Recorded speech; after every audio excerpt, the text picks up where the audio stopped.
E então, perguntava o ministro Menezes Direito, nessa linha, admitir a prisão cautelar antes do trânsito em julgado da sentença condenatória, e é inevitável fazê-lo após o que dispôs o Constituinte dos 80. E não admitir a prisão para execução da pena é reconhecer ao bom resultado do processo um valor maior que o alvo mesmo deste processo, a sentença ou o acórdão. Admite-se a violação do que se entende por um princípio da inviolabilidade da liberdade antes do trânsito em julgado, com base em juízo sumário não exauriente para garantia do processo penal, mas não se admitiria esse cenário com base em uma cognição plena e exaustiva realizada nas instâncias ordinárias. O que se buscou, então, sempre para se assegurar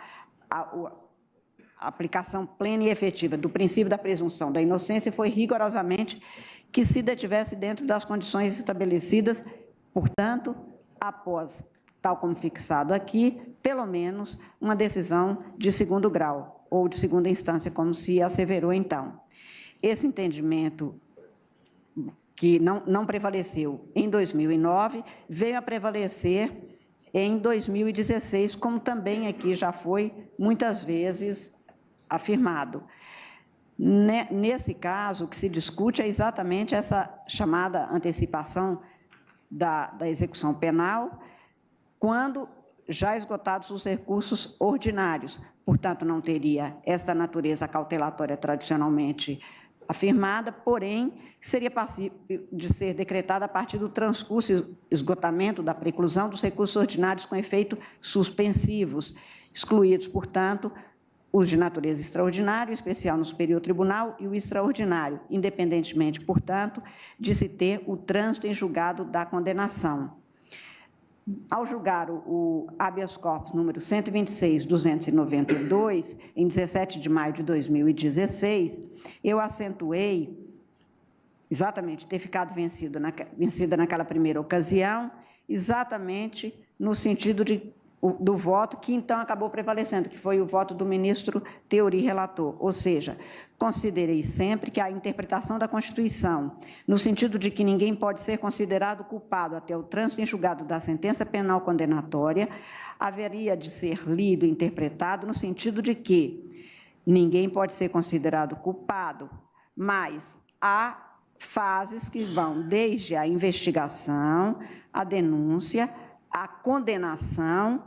e a culpa com trânsito em julgado com consequências diferentes, o que, aliás, hoje ainda o ministro Gilmar chegou a chamar a atenção, repetindo o que ele dizia, tanto que, como o ministro Dias Toffoli também voltou a acentuar, já tinha dito antes, embora não tenha o trânsito em julgado formal, eles admitem, Vossa Excelência, e também o ministro Gilmar, que haja uma gradação na forma de execução, exatamente numa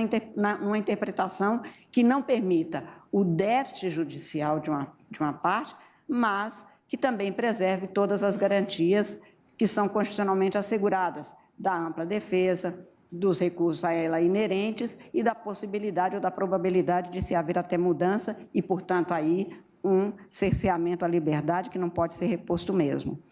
Por isso, naquela ocasião, eu já dizia que todas as possibilidades de se considerar inocência até prova em contrário são resolvidas pelo sistema brasileiro com a permissão de consequências que vão até a execução chamada provisória da pena, neste sentido. Para mim, admitir-se que o princípio da não culpabilidade penal seria impossibilitar absolutamente qualquer atuação do Estado no sentido de se dar cobro, pode levar, como foi reiterado aqui hoje em alguns votos, à impunidade. Até porque, neste caso, a Constituição, de um lado, assegura direitos fundamentais, que são relevantíssimos para a democracia, e, por outro lado, garante também que o direito penal e a pena de prisão é realmente algo que a sociedade, num determinado momento, provavelmente vai rever, mesmo em condições muito melhores do que as oferecidas neste trágico ou dramático quadro penitenciário brasileiro, mas, mesmo assim, haverá de ser revisto. Entretanto, tal como posto no sistema brasileiro e prevalecente, tenho para mim que não há ruptura ou afronta ao princípio da não culpabilidade penal, este início de cumprimento da pena determinada quando já exaurida a fase de provas, que se extingue exatamente após o duplo grau de jurisdição, porque então passa-se a discutir basicamente o direito. O quadro fático, portanto, não me permitia naquela ocasião, como não me permite agora, que se tenha como inconstitucional ou impossível de se dar o cumprimento da sentença, ou do acórdão, no caso, da decisão, após o julgamento de segunda instância. Após, portanto, esses julgamentos de 2009, depois voltamos ao tema em julgados de turma em 2010, e principalmente com a mudança de jurisprudência em 2016, e neste caso, como antes já citei, no habeas corpus de relatoria do ministro Teori Zavascki, 126.292, nas cautelares, nas ações declaratórias de constitucionalidade e na repercussão geral reconhecida no recurso extraordinário 964/246, tenho como reforçada, pelo menos até aqui, o entendimento tal como então postulei. Então, continuo mantendo este mesmo entendimento. O ministro Roberto Barroso hoje fez referência aqui a se ter uma impunidade pela ausência de um cumprimento de uma pena, pela extensão e pelas condições de um sistema legal que permite recursos, inclusive protelatórios, não apenas aqueles que são os inerentes à ampla defesa do réu, levam realmente a uma falta de eficácia do direito penal para os fins a que ele se destina. E, neste caso, ministro Barroso, eu diria que, mais do que a efetividade do direito penal, que então não se cumpre, e que é direito da pessoa, de um lado, ter os seus recursos devidamente verificados, examinados e julgados, e, de outro lado, a sociedade a ter a resposta pela absolvição ou pela condenação, mas também a que se dá ênfase ao princípio da igualdade, porque não seria possível, como Vossa Excelência expõe, um quadro em que teria pessoas que têm a mais absoluta condição de se valer de todos os recursos e uma outra que não tem condições e que, por isso mesmo, não pode se valer e ter garantida a mesma situação. E a circunstância, portanto, de não se ter a observância integral de todos os princípios constitucionais é que me leva a uma interpretação sistêmica, incluídos aí dos que se referem aos direitos fundamentais. Este Supremo Tribunal Federal já admitiu antes, na década, portanto, de 90, a possibilidade desta prisão, deixou de reconhecer em 2009, voltou a reconhecê-la em 2016. Em todas essas ocasiões, foi examinado com detalhe, sempre por maioria, não é um tema, portanto, que tenha conseguido em qualquer momento uma adesão absoluta, e por isso mesmo é que tenho, claro, a convicção plena, até porque há ações para serem julgadas e serão, no sentido de aplicar o artigo 283 com o entendimento aqui prevalecente, a meu ver, mostrando-se compatível com a interpretação a que chegou este Supremo Tribunal Federal a partir do julgamento do habeas corpus 126.292. Devo dizer que a circunstância de nós termos a possibilidade de ter mutação constitucional normalmente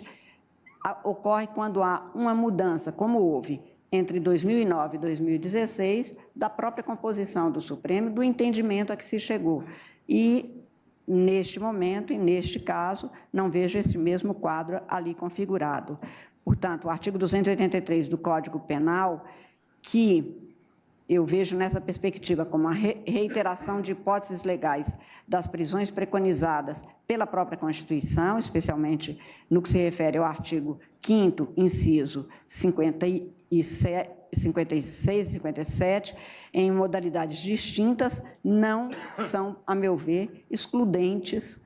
porque, a meu ver, continua havendo a garantia da presunção da não culpabilidade penal, com a possibilidade de início de execução da pena. Chama apenas ainda atenção para a circunstância, e apenas para fazer coro a alguns quadros aqui narrados pelo ministro Barroso,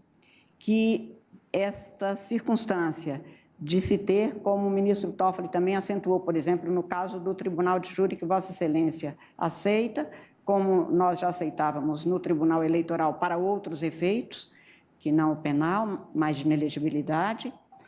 que em situações como essa já recebi, e tenho certeza que muitos outros já receberam, pessoas que vêm exatamente pedir, de alguma forma, que se tenha pelo menos uma resposta que não é uma explicação, porque não é possível explicação num Estado de Direito em que alguém, às vezes réu, confesso,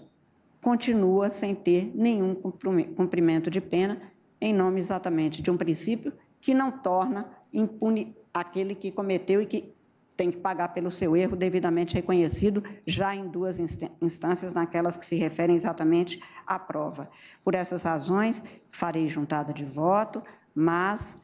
com todas as vênias que apresento aos senhores que votaram no sentido da concessão da ordem, eu acompanho o relator para também denegar a ordem pleiteada. E a duas, portanto, inicialmente tinha sido deferida na sessão do último dia 22, uma liminar que prevaleceria até hoje e que, portanto, com a denegação por maioria ficaria cassada, mas eu indago do eminente ministro relator. Senhora presidente, eminentes pares,